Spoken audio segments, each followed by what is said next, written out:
काहे को घबरा रहे हैं? बहुत लोग हैं 4-4 महीना 6-6 महीना तक मंत्रिमंडल का विस्तार नहीं करते। आज सभी अंचलाधिकारी से 50-50 लाख रुपया लेकर के हजारों करोड़ रुपया कमा लिए। उप मुख्यमंत्री का कोई संवैधानिक पद है?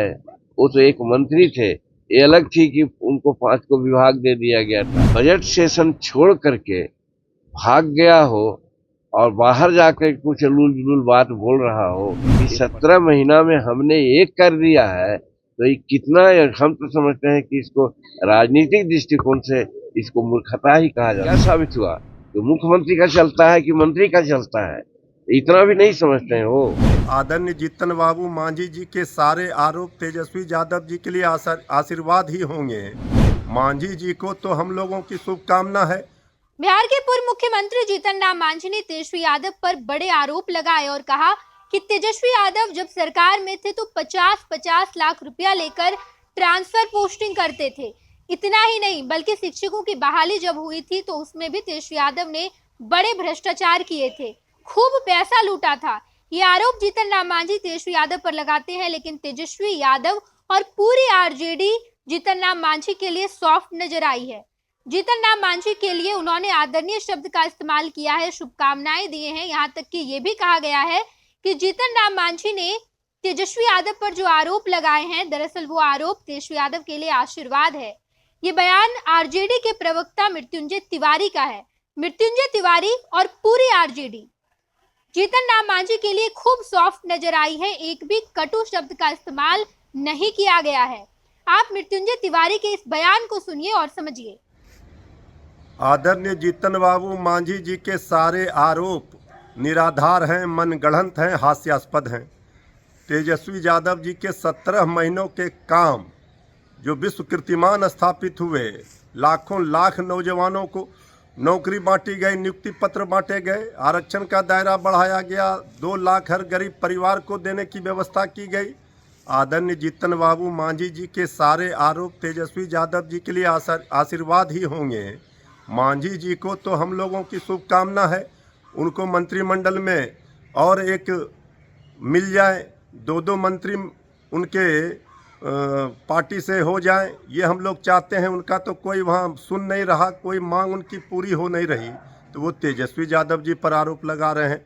आपने देखा कि मृत्युंजय तिवारी जीतन राम मांझी को आदरणीय कहते नजर आए और एक भी कटु शब्द का इस्तेमाल नहीं किया है। उन्होंने कहा कि आपका जो आरोप है वो तेजस्वी यादव के लिए आशीर्वाद ही है। आप इस तरह के आरोप लगा रहे, ये हास्यप्रद है। ये तमाम बातें मृत्युंजय तिवारी ने जरूर कहा वो है। कुछ भी कर सकते हैं, लेकिन सच्चाई ये है कि सेशन चल रहा है, बजट सेशन चल रहा है। बजट सेशन में नॉर्मली मंत्रिमंडल का विस्तार नहीं होता है। काहे को घबरा रहे हैं? बहुत लोग हैं 4-4 महीना 6-6 महीना तक मंत्रिमंडल का विस्तार नहीं करते हैं। आज 9 मंत्री हैं मुख्यमंत्री के लगा करके। काम विधानसभा में हम देखे हैं बड़ा स्मूथली चल रहा है, लेकिन इसके बावजूद भी मैं कहता हूं कि जैसे ही ये विधानसभा का सत्र समापन में होगा, उस समय आप देखेंगे कि मंत्रालय भी बदलेंगे, मंत्री भी बदलेंगे। इसलिए उनकी चिंता नहीं करनी चाहिए।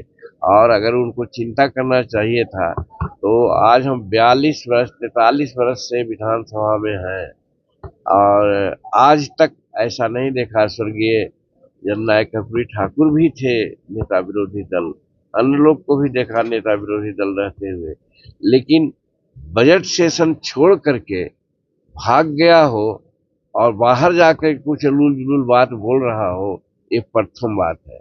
अब जब वो लूल जुलूल बात बोलते हैं तो उसके बारे में मैं कहना चाहता हूँ कि वो क्या बोल रहे हैं कि हम 17 महीना में सब कुछ किया। क्या मुख्यमंत्री नहीं होता है? उप मुख्यमंत्री का कोई संवैधानिक पद है? वो तो एक मंत्री थे। ये अलग थी कि उनको 5 को विभाग दे दिया गया था। वो विभाग में बहुत कुछ क्या क्या किए हैं उसका भी आप सुन ही रहे हैं कि होगा बारह न्यारा, कौन क्या गलत किए हैं।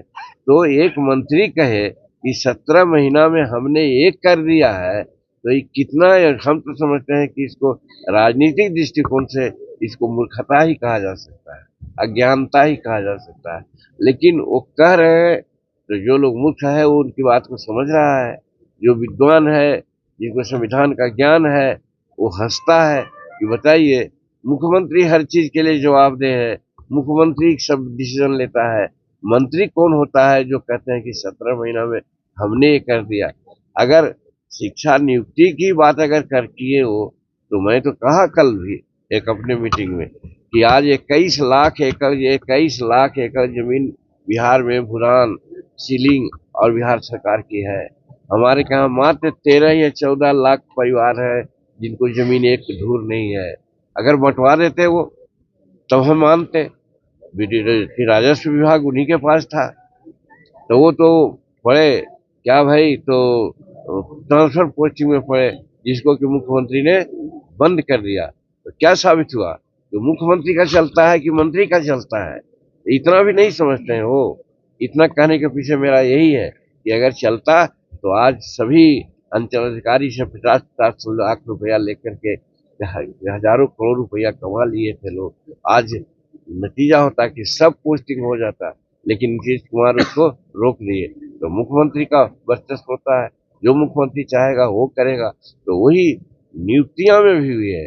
नियुक्तियां में जब तक नीतीश कुमार नहीं चाहते एक नियुक्ति भी वो नहीं कर सकते थे। तो वो क्या समाज को कह चल रहे हैं कि 17 महीना में हमने सब किया। तो कहने का मतलब वो गलत राजनीतिक दृष्टिकोण से जो मूर्ख समाज है उसमें वो कहते चल रहे हैं, और राजनीतिक रूप में जो पटु समाज है उनको इस तरह से हंसी कर रहे हैं। इतने बड़े आरोप जब तेजस्वी यादव पर लगाए गए तो जीतन राम मांझी पर पलटवार नजर नहीं आया। आरजेडी का कोई भी प्रवक्ता, खुद तेजस्वी यादव जीतन राम मांझी पर कोई प्रहार करते नजर नहीं आ रहे हैं। और इस पूरे वाक्य को देखकर ऐसा लगता है कि तेजस्वी यादव को शायद अब भी लगता है कि मांझी तेजस्वी यादव के साथ हो लेंगे, महागठबंधन में शामिल हो जाएंगे और नीतीश कुमार को एक बार फिर से जीतन राम मांझी आईना दिखा देंगे। जीतन राम मांझी नीतीश कुमार के साथ नहीं रहेंगे बल्कि महागठबंधन में शामिल हो जाएंगे। ये बात अब भी तेजस्वी यादव को ऐसा लगता है। तेजस्वी यादव ये सोचते हैं कि जीतन राम मांझी कब पाला बदलने शायद अब कहा नहीं जा सकता है।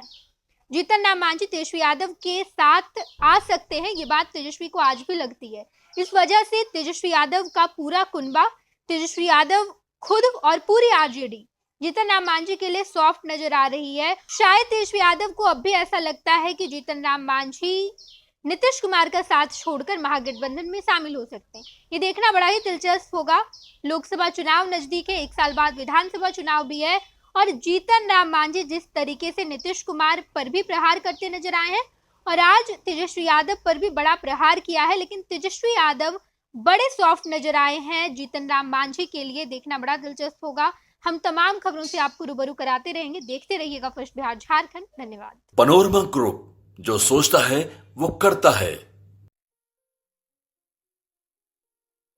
ये लो मुंह मीठा करो, आज मैंने अपना जॉब छोड़ दिया, अब हम पूर्णिया वापस जाएंगे। जॉब छोड़ दिया है?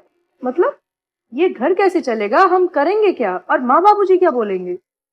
इसलिए मैं एक और मिठाई का डब्बा लाया। अपने बिजनेस के लिए लोन अप्रूव हो गया। अरे लोन अप्रूव हो गया वो तो ठीक है, लेकिन पूर्णिया में हम रहेंगे कहाँ? अपना घर भी तो नहीं है वहाँ। इसलिए तो एक और मिठाई का डब्बा अलग से लाया हूँ। हमने पूर्णिया में घर ले लिया है, पूर्णिया के ई होम्स पैनोरमा में। पूर्णिया में पैनोरमा ग्रुप लेकर आए हैं ई होम्स पैनोरमा। बड़ा घर, आलीशान जिंदगी और अत्याधुनिक सुविधाओं के संग। अरे अब क्यों मुंह मीठा करवा रही हो? क्योंकि हम घर वापसी जो कर रहे हैं। घर वापसी की खुशी पूर्णिया में ई होम्स पैनोरमा के संग। E homes panorama, luxurious lifestyle redefined.